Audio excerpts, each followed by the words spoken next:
Amis astronomes, bonjour. Bienvenue sur la chaîne Fred Astronome et je suis Frédéric Bertoni. Aujourd'hui, maintenant, on va faire la vidéo bibliothèque de la chaîne de Fred Astronome numéro 2.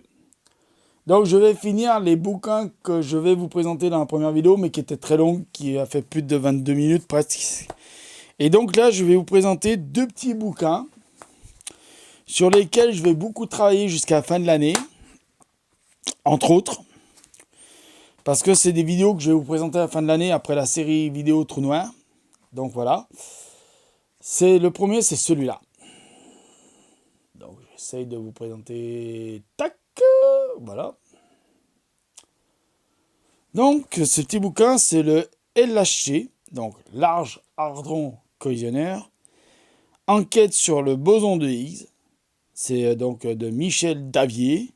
Le Pommier édition, Cité des sciences et de l'industrie, le Collège de la Cité. Voilà, donc les chercheurs d'aujourd'hui nous livrent clairement l'état de leur savoir. Et ça vaut pas très cher, ça vaut 4,60 €.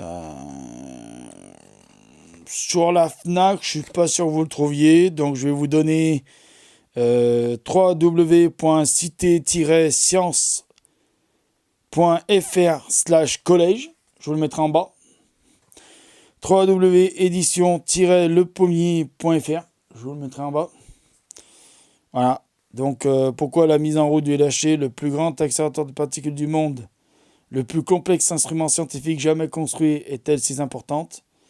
Il permettra de répondre à des questions cruciales que se posent les physiciens concernant les lois qui régissent la structure de la matière et les interactions fondamentales entre particules et élémentaires, quarks et leptons.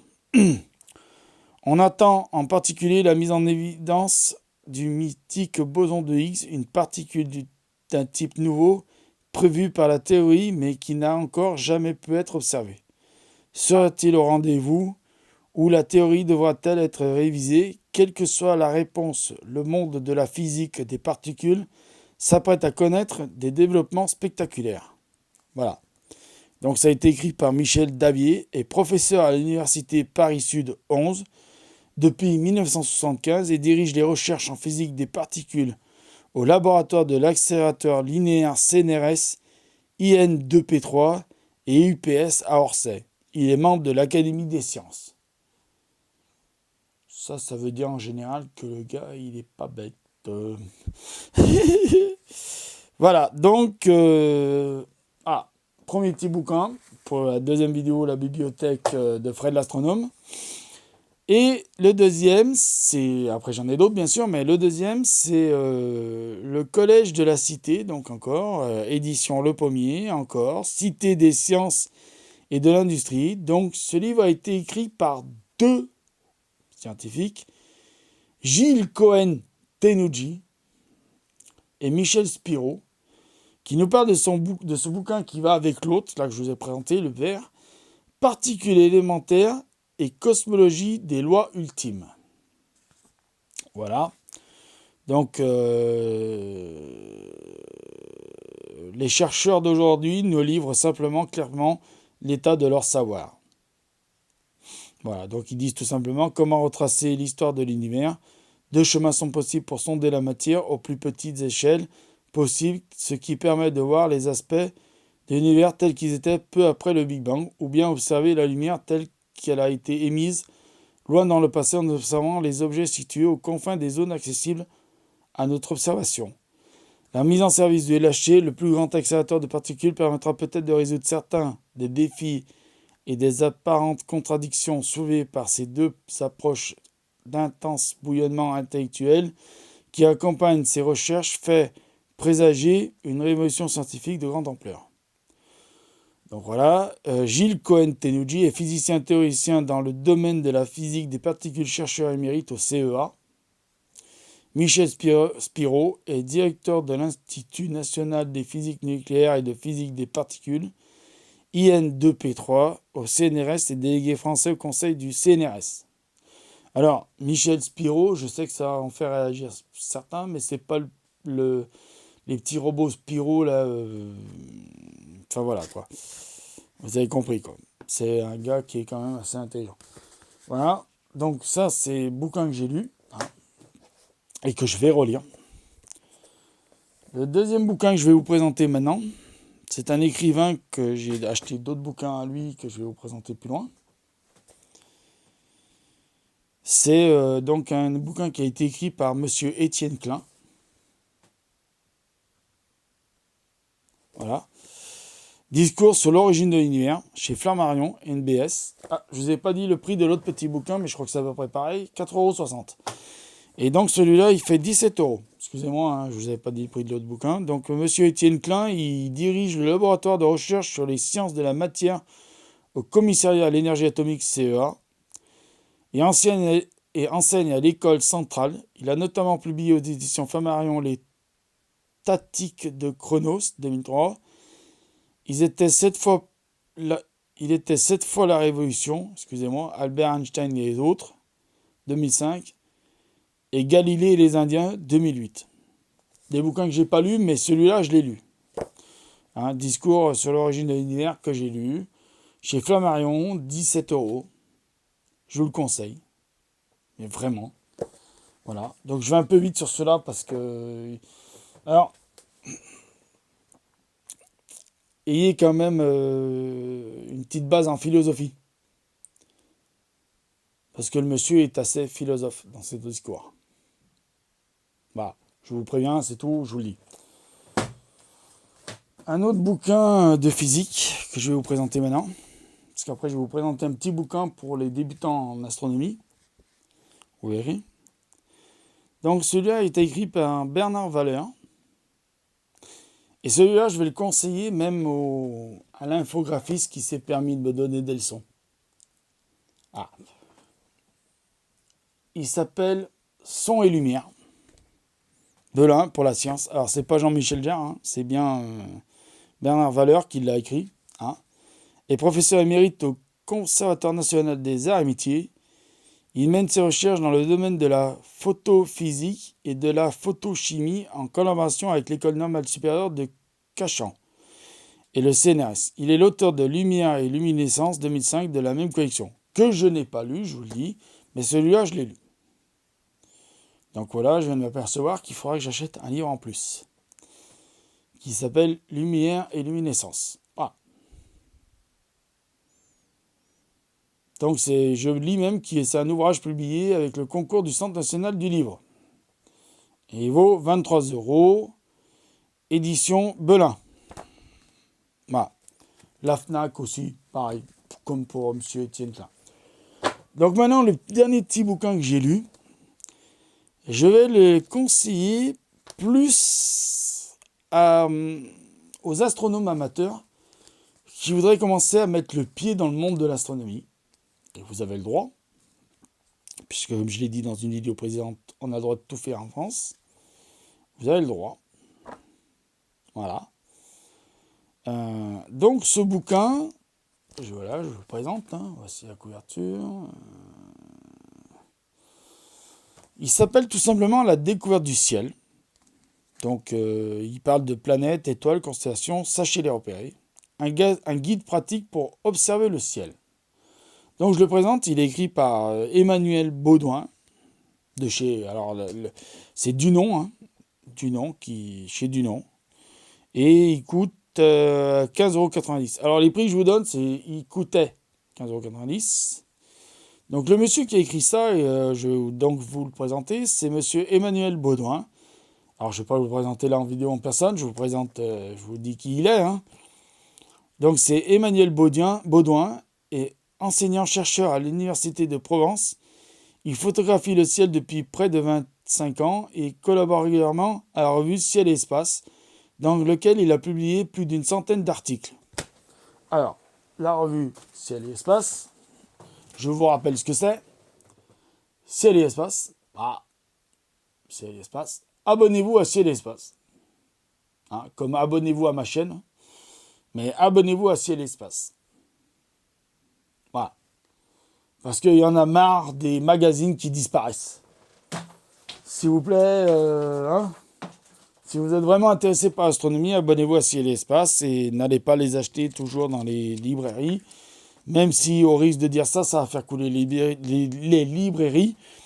Mais dans les librairies, il y a déjà bien assez de conneries pour qu'ils fassent leur pognon. Voilà. À part que moi, la mienne librairie où j'habite, merci. Merci, parce que j'ai une grosse imprimante là à côté. Alors, ça n'a rien à voir avec l'astronomie. Mais j'en fais un petit message, merci, j'en profite. Parce qu'il fallait des têtes d'impression pour mon imprimante. J'ai fait tous les magasins spécialisés en électronique. Et pas un a réussi à me trouver mes têtes d'imprimante. Je vais là-bas dans cette librairie qui vend de la fourniture de bureau, tout ça, qui vend aussi des encres pour les imprimantes et tout. Et il me dit, apporte-moi les références de l'imprimante et tout. Je lui apporte les références d'imprimante. Et il me dit, c'est bon, je t'ai commandé tes têtes d'imprimante, je les ai reçues, l'imprimante fonctionne. Donc voilà, merci. Donc il y a quand même des libraires papeterie qui sont compétents. Voilà. Si vous en avez une dans le coin, allez acheter votre magazine, allez acheter les bouquins chez eux, faites-les vivre. Parce que je vais revenir sur un petit gars de la télé qui touche pas à mon poste, Cyril Hanouna, qui passait un moment, avait un leitmotiv. Il disait toujours lire, c'est refuser de mourir. Ouais, il a raison. Moi, je l'ai dit sans plaisanter, lire, c'est refuser de mourir. Donc, voilà, lisez. Alors, même si ce n'est pas des bouquins de science, lisez ce que vous voulez. Hein. Mais bon, moi, c'est une chaîne d'astronomie, donc forcément, je vous présente des bouquins de science. Ce serait une chaîne sur la cuisine, je vous présenterai des bouquins de cuisine. Voilà. Donc celui-là, pour les débutants, la découverte du ciel, qu'est-ce qu'une lune gibleuse, comment voir les constellations d'Andromède, enfin la constellation d'Andromède, voilà. Donc c'est un petit bouquin qui a rendu fier service à beaucoup de gens que je connais. Voilà. Qui se prenaient pour des astronomes, des Albert Einstein, tout le bâtin, des Galilée, machin et tout. Et que le jour où je leur ai mis ce bouquin dans les doigts, ils m'ont dit « Ok, on s'incline Fred, on ne savait pas que tu savais tout ça. » Voilà, je sais tout ça parce que je lis. C'est tout, j'ai pas été à l'école pour savoir tout ça moi. Il y a des bouquins, il faut les lire, il faut les apprendre, il faut compulser, il faut travailler dessus, et puis voilà quoi. Ce que je vous dise moi, lisez, zut. Bon, maintenant je vais vous présenter des bouquins qui sont nouveaux dans ma bibliothèque et que je vais bientôt lire. Alors, je vais vous présenter un pavé de chez Pavé. Hein. Par rapport aux autres, je vous garantis que c'est un pavé de chez Pavé que je vais vous présenter. Là. Voilà. Donc, le pavé, celui-là. Et je vous en ai parlé de ce personnage qui a écrit ce bouquin, qui est l'auteur de ce bouquin. C'est Kip Thorne. Kip Thorne, je vous en ai parlé. Parce que c'est un spécialiste des trous noirs. Et d'ailleurs, son bouquin, c'est Trous noirs et distorsion du temps. Et tellement que ce gars en science est bon, que la préface a été écrite par Stephen Hawking. Vous imaginez le truc ? Le jour où j'ai écrit un bouquin de science et que Stephen Hawking me dit « Viens voir mon petit gars, je vais te faire ta préface », je crois qu'après ça... Comme disait Thierry Roland en 98, on peut mourir. Enfin, Kip Thorne nous quitte pas tout de suite. Hein. Donc Kip Thorne est né en 1940, diplômé de Princeton, occupe la chaire de Feynman de physique théorique de l'Institut de technologie de Californie. Alors bien sûr, c'est traduit de l'anglais, donc je vais dire par qui ça a été traduit. Hein. Ça a été traduit de l'anglais par Alain Bouquet et Jean Kaplan. Voilà. C'est deux personnes que je connais pas et ils mettent pas une petite bio express de ces deux personnes que je puisse vous présenter. Ben non. Donc c'est un petit pavé qui fait dans les 600 pages. Oula, je viens de voir qu'il faisait 700 pages. Bon, un petit pavé de 700 pages, ça coûte 2,20 €. C'est chez Flammarion. La Fnac, pareil. Je fais de la pub pour la Fnac. Hein. Alors si la Fnac, il y a un gars de la Fnac qui voit cette vidéo, et que cette vidéo fait pas mal de vues, ben j'espère que vous avez pensé à moi. Je sais pas, moi, 2-3 petits bouquins de science que j'ai pas, je vous enverrai une liste de ce que j'ai déjà. Hein ? Pensez à moi. La Fnac, je vous adore. Vous avez des super bouquins. La Fnac, lire, c'est refuser de mourir. Non, je fais une plaisanterie, mais bon, voilà. C'est un petit bouquin. Donc, on va parler d'un petit gars que je vous ai déjà parlé tout à l'heure et j'ai acheté 2 nouveaux bouquins de lui. Parce que, bon, voilà, il me les manquait. Hein. Alors, c'est Monsieur Stephen Hawking. Je vous l'ai déjà présenté tout à l'heure. Vous vous rappelez. Voilà, Stephen Hawking. Qui nous parle de commencement du temps et la fin de la physique. Alors, je recommence. Commencement du temps et la fin de la physique. De Stephen Hawking. Hein. Stephen Hawking est l'un des plus grands physiciens depuis Einstein. Il est notamment l'auteur d'une brève histoire du temps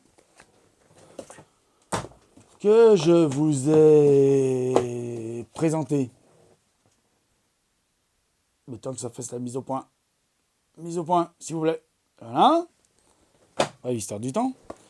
Voilà. Donc ça, c'est c'est un texte traduit par Catherine Chavalet. Présentation de Alain Bouquet. Voilà. Donc voilà, une belle histoire du temps, petite histoire de l'univers, du Big Bang à la fin du monde. Excusez-moi, j'ai eu un petit rototo, ça s'est vu. Je le dis, je me dénonce. Je suis dégueulasse, mettez-le dans les commentaires, gros dégueulasse. Donc voilà, 6,10 €, pas très cher non plus. Alors c'est pas un gros bouquin. Voilà. Alors les bouquins que je vous présente là maintenant, si vous n'avez pas, et puis les autres que j'ai présentés, je ne l'ai pas dit tout à l'heure, mais je vous le dis maintenant, si vous n'avez pas un minimum de base de physique, mais alors quand je vous dis un minimum, c'est même pas un minimum de base de physique, si vous connaissez rien en physique, ne lisez pas ces bouquins. Parce que vous allez les prendre, au bout de la 10e page, vous allez les brûler. Parce que sinon, vous allez vous brûler le cerveau. Voilà. Donc, un deuxième petit bouquin de Stephen Hawking, La nature de l'espace et du temps, avec monsieur Roger Penrose. Voilà. Traduit de l'anglais par François Balibar, présentation Marc Lachaiseray, postface inédit. Ah bon. Oui, je le découvre comme vous. Hein. Alors là, j'ai pas le prix du bouquin. Ah, c'est Folio Essai. Hein, je vous ai dit, l'autre qui c'était Science et Flammarion. Pour Stephen Hawking, commencement du temps et fin de la physique. Et là, c'est Folio Essai et j'ai pas le prix du bouquin. Bon, bah, je suis désolé pour vous, j'ai pas le prix du bouquin. Sur la Fnac, pareil, la Fnac, hein, vive la Fnac. Voilà. Alors, je vais vous présenter un bouquin deux bouquins de deux écrivains différents, de deux scientifiques différents que je connais pas du tout. Je vous le dis, je les connais pas du tout. Je vais découvrir. Voilà, donc je me demande même d'ailleurs si je vais pas commencer par lire ces deux-là. Parce que je ne connais pas ces deux scientifiques. Je vous le dis, je vous l'avoue. Je connais pas tous les scientifiques, j'en connais pas mal. Enfin, quand je dis je connais leur travail. Je les connais pas, eux, personnellement. Alors, je suis en train de m'apercevoir que dans ce bouquin, je vais revenir sur celui-là. Excusez-moi, je reviens sur celui de Stephen Hawking auparavant. Parce que je viens de m'apercevoir. Alors, je vous dis, je les découvre, hein, je l'ai reçu aujourd'hui. Non, il n'y a pas de présentation. Non, j'ai cru qu'il y avait une présentation, pour ça que je voulais revenir. Alors, celui-là, c'est Martin Boschwald, L'univers en rebond, traduit de l'allemand par Jean-Paul Hermann. Donc, Martin Boschwald, L'univers en rebond avant le Big Bang. Donc, ce livre, il parle d'une science. Alors, attention, c'est une science hypothétique. Je vais m'expliquer. Si j'entends déjà les foudres de guerre de gens qui vont dire « tu t'y connais rien » et qui vont se la jouer Albert Einstein. Ne vous la jouez pas Albert Einstein, ça sert à rien. Je vais vous donner l'explication pourquoi je parle d'hypothétique. Parler avant le Big Bang, on a le droit en science. Je ne vous le cache pas, de ce qu'il y a avant le Big Bang, on a le droit d'en parler, on a le droit de se poser des questions. Qu'est-ce qu'il y avait avant le Big Bang ? On a le droit. Par contre, on n'a pas le droit de dire que ce qu'on réfléchit là-dessus, de ce qu'on théorise là-dessus, est vrai. Il faut toujours dire, dans l'hypothèse, que ce serait ça. Donc j'espère que dans ce bouquin, cet écrivain-là, a bien écrit dans son sens-là, dans le sens, en fait, de la théorie du chat de Schrödinger. Alors, je vais vous parler d'un truc, là, maintenant. Là, la vidéo va être un peu plus longue, mais c'est pas grave, je m'en fous. De toute façon, c'est ma chaîne, je fais ce que je veux. Si la vidéo est assez longue, elle sera longue. Et c'est normal qu'il faut que je vous en parle en vous présentant ce bouquin, même si j'en ai encore 2 autres à vous présenter. En fait, il faut faire attention avec ces bouquins qui parlent de avant le Big Bang. Il y a des écrivains comme les frères Bogdanov, par exemple, qui sont adeptes de ce avant le Big Bang. Ça veut dire qu'ils sont adeptes d'une science qu'on appelle l'exocosmologie. Vous avez compris? Exoplanétologie, c'est-à-dire des planètes en dehors du système solaire. Si on parle donc d'exocosmologie, c'est qu'on parle en dehors de l'univers. Donc il faut faire attention à ça. Je ne dis pas que c'est interdit, mais tout ce qui est écrit dans ce bouquin, si vous l'achetez, à prendre avec des pincettes. Et si vous achetez... Alors, je vais vous faire un aveu.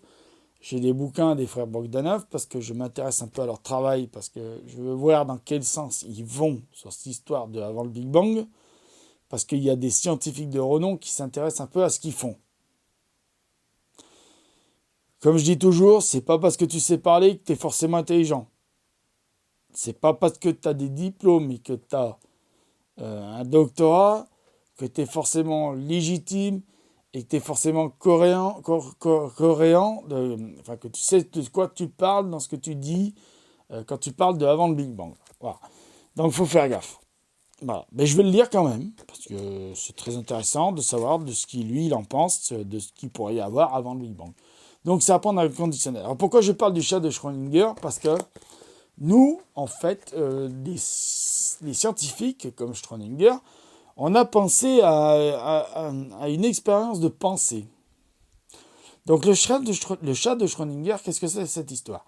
Le chat de Schrödinger, en fait, Schrödinger, c'est un scientifique allemand qui avait pensé à une histoire de mettre un chat dans une boîte avec une fiole en verre de poison. On ferme la boîte. Et forcément, on ne peut pas savoir ce qui se passe dans la boîte. Donc on peut faire que des supputations de ce qui se passe dans la boîte. Est-ce que le chat est mort, vivant ou les deux à la fois? S'il est mort, est-ce que parce que la fiole s'est cassée ou parce qu'il n'a pas mangé ou parce que... Voilà. Donc, cette histoire de avant le Big Bang, c'est un peu, je dirais, le chat de Schrödinger. Il faut faire attention, quoi. Tant qu'on n'a pas la vision externe de l'univers, et on l'aura pas, il ne faut pas se faire de soucis. On ne peut pas savoir ce qui se passe à l'extérieur. Imaginez, je sois né dans cette pièce où je tourne. Je n'ai jamais mis les pieds dehors, admettons. Je ne peux pas dire si le ciel est bleu, si les nuages sont blancs, si l'herbe est verte. Et je ne peux pas dire si je me trouve dans un appartement, dans une maison ou simplement dans une pièce 4 murs et un plafond et un sol. Tant que je ne suis pas à l'extérieur, je ne peux pas savoir dans quoi je vis et dans quoi j'ai vécu. Prenez la planète Terre. Pendant longtemps, les Grecs, tous les gens qui vivaient à l'époque des Grecs, les Romains, tout ça, pour eux, la Terre était plate. Jusqu'à un jour, il y en a un qui leur prouve qu'en fait, elle était ronde. Mais on ne savait pas quelle était la taille de la planète Terre dans le système solaire tant que Neil Armstrong, Buzz Aldrin, en 21 juillet 1969, ait posé les pieds sur la Lune. On ne pouvait pas se rendre compte de la fragilité de la planète. Donc tout ce qui est avant le Big Bang, pour le moment, on ne peut pas dire qu'on le sait ce qu'il y avait avant le Big Bang. Parce que pour savoir ce qu'il y avait avant le Big Bang, il faudrait qu'on puisse sortir de l'univers, assez loin, pour qu'on puisse voir l'ensemble de l'extérieur de l'univers, pour voir l'ensemble de l'intérieur de l'univers. C'est un peu compliqué, mais bon. Je ne vais pas faire plus long là-dessus. Donc voilà un bouquin, Martin Boschman, L'univers en rebond. Je vais le lire et je vous dirai ce que j'en pense. Mais bon, à prendre avec beaucoup de pincettes. Voilà. Donc un deuxième bouquin que je vais vous présenter, et j'en ai un autre encore derrière, donc c'est pour ça que je vais faire peut-être une petite présentation rapide parce que je ne les ai pas lus. Donc celui-là, c'est John Gribbing, Le chaos, la complexité et l'émergence de la vie. Ah, Champ en sciences, alors ça doit être encore chez Flammarion, et il coûte 9,20 €. 9,20 €, j'avais pas le prix de l'autre, hein. C'est ce que j'étais en train de regarder, c'est pour ça que je disais j'ai pas le prix de l'autre, mais non, j'ai pas le prix de l'autre. Donc 9,20 €. Donc, ça a été certainement traduit par quelqu'un, parce que je pense pas qu'il soit français, ce monsieur. Eh ben non, ça a été traduit par personne, ça. Ah bon? Donc je vous dis, celui-là, je le connais pas, hein, je sais pas qui c'est. Donc je vais découvrir ce qu'il est. Alors il est docteur en astrophysique de l'université de Cambridge. John Gribbin est notamment l'auteur de Le grand livre de l'astronomie Odile Jacob 2008. Ah, vous voyez, il a aussi écrit un livre sur le chat de Schrödinger, Chant en Flammarion de 1994, et à la poursuite du Big Bang, voilà, 92 de chez Flammarion aussi. Donc voilà, je vais pas en faire plus parce que je le connais pas bien.